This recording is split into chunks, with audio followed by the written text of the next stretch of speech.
Roland, malgré le titre qui s'est envolé depuis longtemps, malgré cette défaite en finale de la Coupe de la Ligue la semaine dernière, ils ne lâchent rien, les Monégasques. Oui, ils font quand même une saison correcte.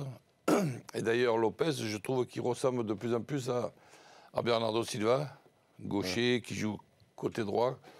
Côté gauche de temps en temps, mais beaucoup plus dangereux côté droit parce qu'il peut rentrer sur son bon pied.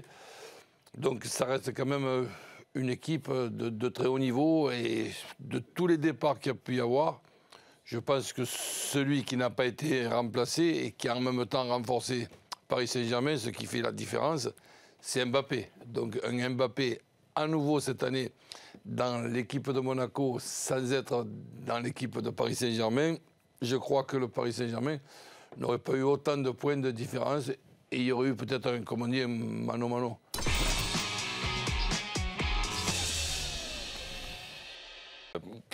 Christophe Galtier qui dit qu'il a regardé les résultats, même s'il a perdu de ce devant, qui reste confiant, qui dit ça passera, on va se maintenir.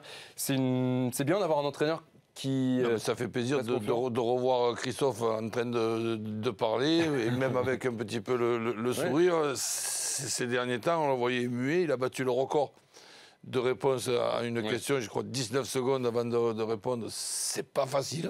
C'est long. Pas facile. Et là, on va essayer, mais ça fait plaisir de le retrouver.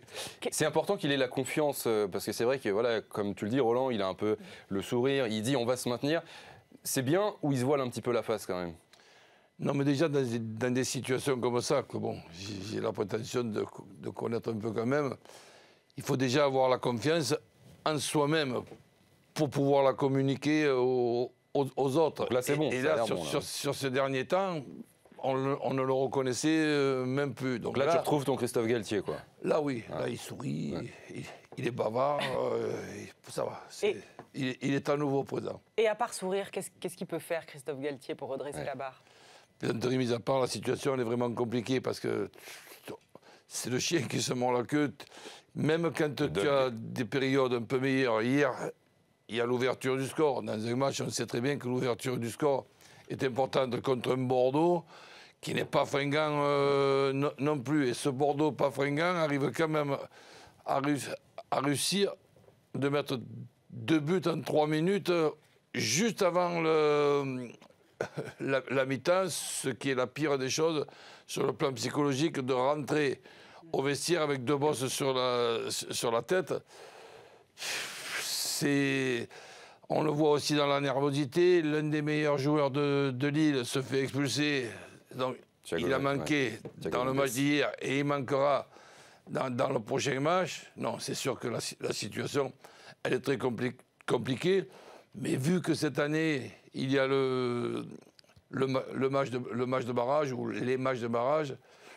Elle n'est pas désespérée. Voilà, elle est loin d'être désespérée.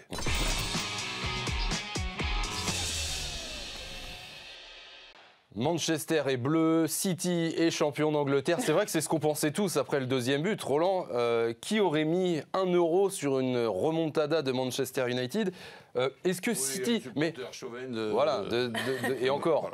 Est-ce que City s'est écroulé, Roland, ou Manchester United a été exceptionnel? Qu'est-ce qui se passe à ce moment-là, alors que le match est totalement en main pour Manchester City? Déjà, dans notre vision des choses et dans la présentation de ce match, il faut se mettre un petit peu avant le match dans la situation.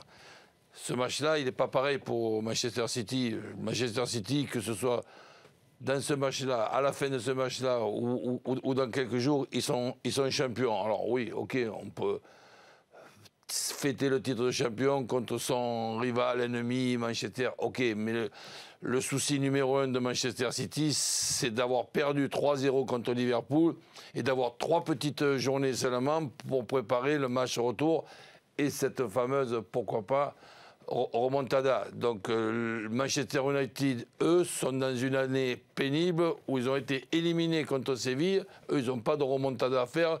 Elle est déjà éliminée, la remontada. Donc, et la possibilité d'être second. Donc même si la joie hier soir, elle est du côté de Manchester United, c'est la joie d'hier soir. Mais tout le monde, moi y compris, on préfère être à la place de Manchester City que de Manchester United. Je suis désolé.